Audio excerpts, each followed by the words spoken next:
Tovorna vozila so vpletena v približno 10% vseh prometnih nesreč na slovenskih cestah. Policisti letno ugotovijo kakšnih 32 tisoč kršitev voznikov tovornih vozil. Najpogosteje so taka vozila preobremenjena, vozniki ne upoštevajo določilo času trajanja vožnje in obveznih počitkih, sledijo manipulacije s tahografi in tehnična brezhibnost vozil. V policiji zato nenehno uvajamo nove inovativne pristope za večjo prometno varnost. Specializirani enoti za nadzor prometa so se tako na avtocesti pridružili tudi kolegi iz Urada za informatiko in telekomunikacije, ki so prekrške beležili s pomočjo videonadzora. Največkrat opažamo porabo mobilnih telefonov med vožnjo.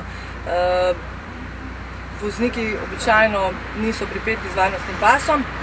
Na ta način lahko vidimo noter kabino, pogledamo, kaj voznik dejansko počne. Vozniki tovornih vozil, ki uporabljajo mobilne telefone ali druge moteče naprave oziroma niso pozorni na dogajanje na cesti, ogrožajo ostale udeležence v prometu. ADR na telefonu pa odvezan. To sem pa tudi jaz videl, ga bom kar tukaj na vrhi pre radarji ga ustavljal. Ustavljam se zaradi uporabe mobilnika in ker ne uporabite varnostnega pasu. Specializirana enota za nadzor prometa deluje na območju cele Slovenije.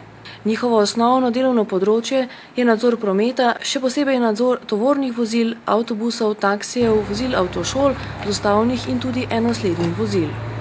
Imate pa še? Kavice, ostala.